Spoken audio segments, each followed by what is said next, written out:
चलिए आज देखेंगे हम लोग वेन के बारे में। सबसे पहले जानेंगे वेन होता क्या, वेन का यूजर्स क्या है, और इसको हम लोग आगे किस रूप में पढ़ेंगे, वेन से आने वाले क्वेश्चन का आंसर कैसे होगा या फिर क्वेश्चन कैसे करेंगे।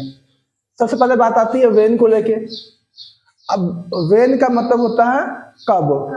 जब बात आती है वेन का तो वेन का हिंदी होता है कब, और वेन के बारे में कहा गया है it is an interrogative verb. यानी ध्यान रखिएगा कि वेन भी जो है वो क्या है, एक इंटरोगेटिव वर्ब ही है।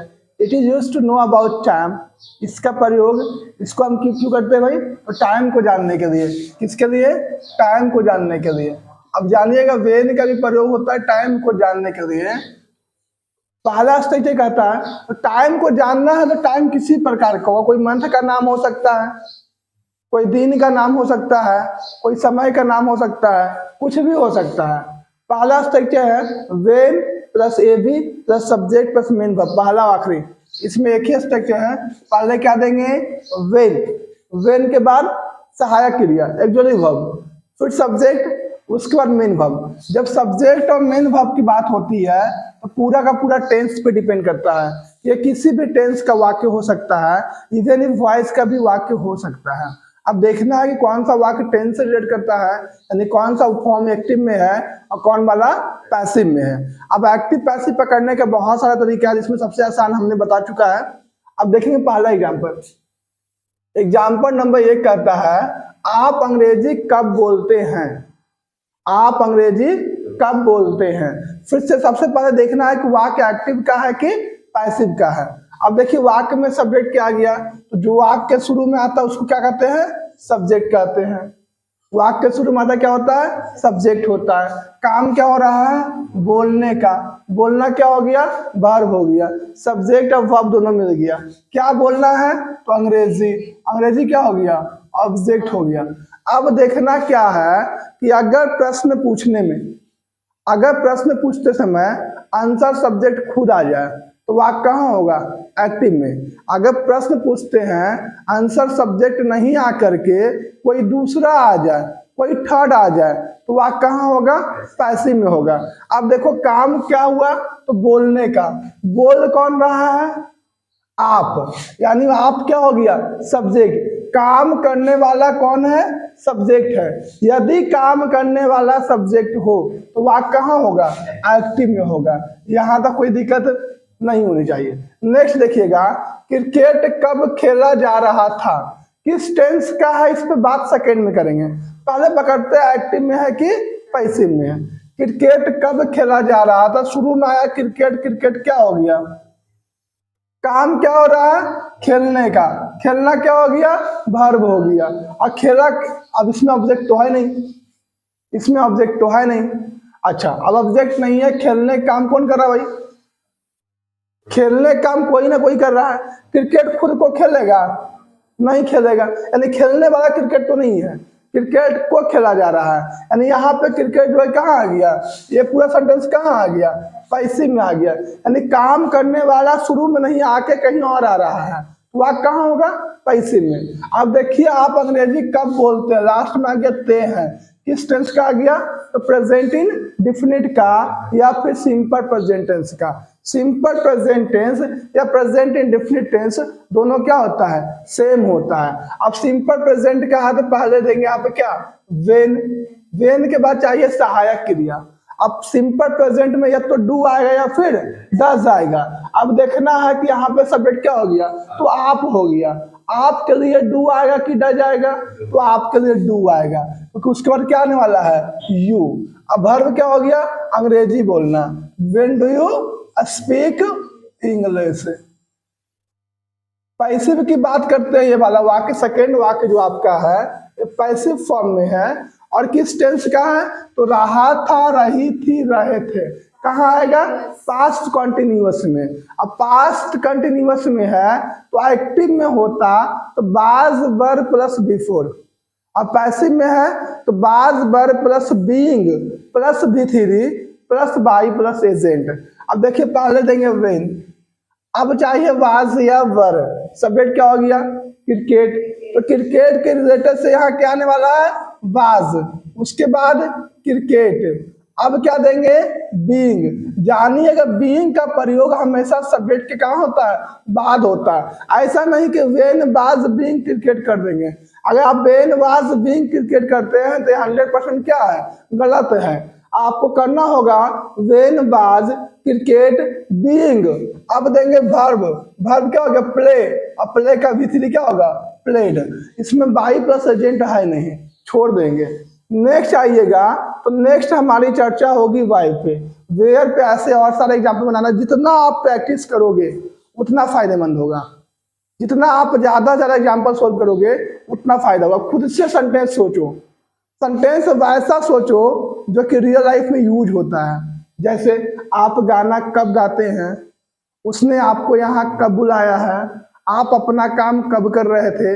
ऐसे वाला वाक्य जो कि डेली लाइफ में क्या होता है, यूज होता है, चाहे वो एक्टिव का हो या फिर पैसिव का हो। दूसरा आप देख लीजिए, आगे देखते हैं। जितना आप बनाओगे उतना आपको फायदा करेगा। वाई। वाई मीन्स क्या होता है, क्यों।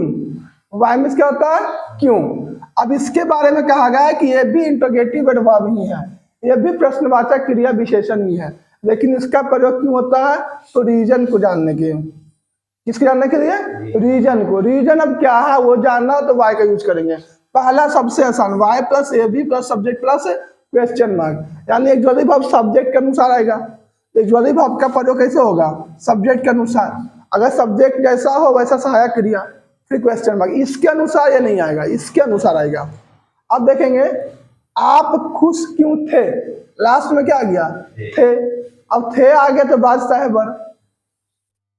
यहाँ पे पहले क्या देंगे, वाई, क्योंकि दिख गया क्या, क्यों। क्योंकि हमने क्या दिया, वाई। अब सहायक क्रिया चाहिए। अब सहायक क्रिया यहाँ क्या आना है, बाज चाहे बर। अब बाज बर में क्या आएगा, तो सब्जेक्ट पे डिपेंड करता है। सब्जेक्ट क्या होगी, आप। तो आपके लिए क्या आने वाला है, वर। यू। अब खुश का मीनिंग हैप्पी।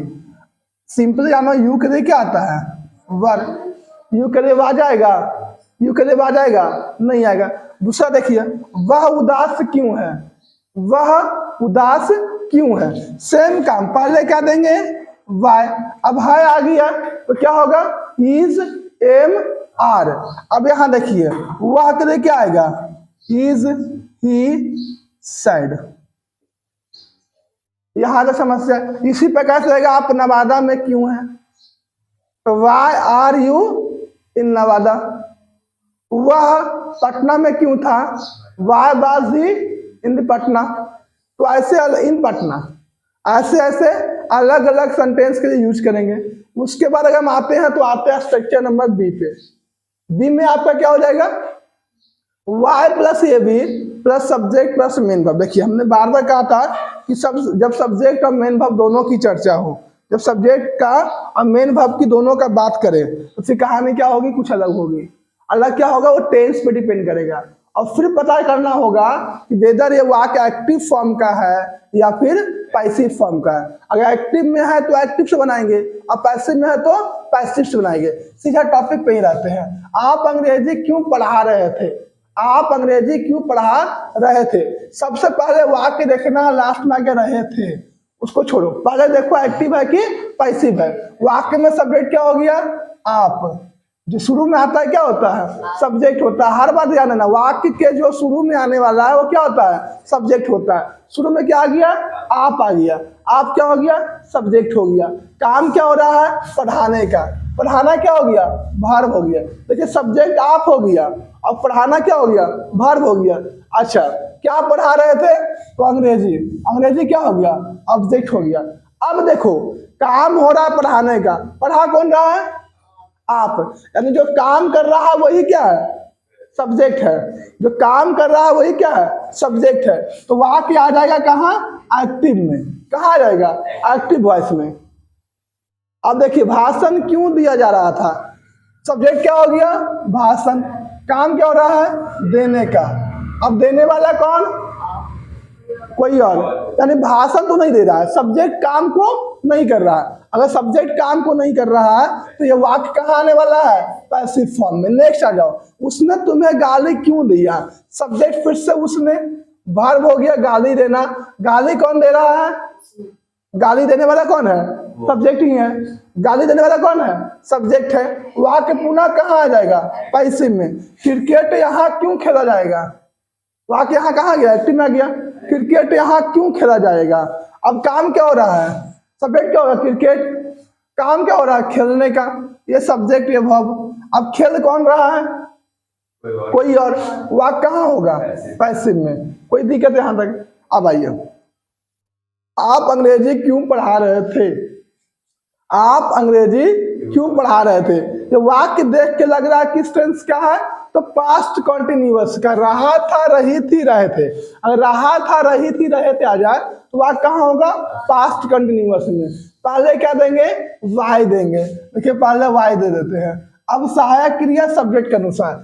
सब्जेक्ट हो गया आप। अब रहा था, रही थी है और एक्टिव वॉइस में है तो बाज बर प्लस सब्जेक्ट पर बिफोर। तो यहाँ बाज बर देना है।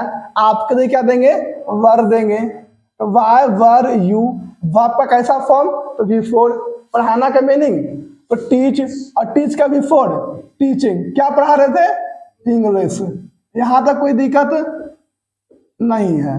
भाषण क्यों दिया जा रहा है? भाषण क्यों दिया जा रहा है? तो पहले क्या देंगे? वाई। अब देखिए एक्टिव में है कि पैसिव में है? पैसिव में है। कैसे पैसिव में भी बताए हैं। ये वाक्य जब पैसिव में है, अब सब्जेक्ट हो गया भाषण, काम हो गया देना। दे कौन रहा है? तो कोई और। अगर देने वाला खुद भाषण होता तो वाक्य कहाँ होता? एक्टिव में होता। लेकिन देने वाला भाषण नहीं है, कोई और है, तो वाक्य कहाँ हो गया? पैसिव में हो गया। अब पैसिव में है कौन टेंस का? रहा है, रही है, रहे हैं, यानी प्रेजेंट कंटिन्यूअस। तो इज में आ रहेगा। तो यहाँ पे सब्जेक्ट हो गया भाषण। भाषण के क्या होगा? Is. Why is a speech. अब देखिए यहाँ पे जब कंटिन्यूअस में है तो इज मार के बाद आता है बीइंग। लेकिन हमने भी कहा था कि बीइंग का प्रयोग सब्जेक्ट के पहले नहीं होगा, तो कहाँ होगा? सब्जेक्ट के बाद होगा। बीइंग। अब वर्ब हो गया डिलीवर। और डिलीवर का भी थे डिलीवर। उसने तुम्हें गाली क्यों दिया? उसने तुम्हें गाली क्यों दिया? ये वाक्य भी कहाँ है? एक्टिव का है। लेकिन किस टेंस का है? तो सिंपल पास्ट टेंस का है। ता था, ती थी, ते थे, या, ही, ए लगा हो तो पहले क्या देंगे? वाई। अब सिंपल पास्ट में सुविधा है कि सहायक क्रिया एक वो है, डिड है। सब्जेक्ट कुछ भी हो यहाँ क्या आएगा? डिड आएगा। डिड दे दिए। उसने का मीनिंग क्या होगा? ही। अब्यूज। वैसे तो इसमें V2 आता है, लेकिन जब डिड पहले आ गया तब क्या बचेगा? V1 बचेगा। डिड पहले आ गया इसलिए यहाँ क्या बढ़ेगा? V1 बढ़ेगा। जब ये PS में बनेगा तो सब्जेक्ट प्लस V2 आएगा, और PQ में क्या आता है? Did plus subject plus V1। और यहाँ पर डिड पहले करे तो बाद में क्या आ जाएगा? V1। किसको? तो आपको। Why did he abuse you? Cricket यहाँ क्यों खेला जाएगा? किस टेंस का वाक्य है? तो ये फ्यूचर में है। ये सारा बिल देगा तो पहले देंगे वाई। अब किस फॉर्म में है? पैसिव में है। पैसिव में है तो सारा बिल आएगा, तो यहाँ देंगे वाई बिल। क्या चीज? क्रिकेट। सब्जेक्ट क्या हो गया? क्रिकेट। देखिए फ्यूचर में नहीं पढ़े हैं तो कोई बात नहीं, पढ़िए समझिए कि बिल के बाद हमेशा क्या आएगा? बी आएगा। क्या आएगा? चाहे कैन हो, कैन भी कर दीजिए, पैसिव हो जाएगा। सेल हो, सेल भी कर दीजिए। एक्टिव में सेल हो, पैसिव में सेल भी।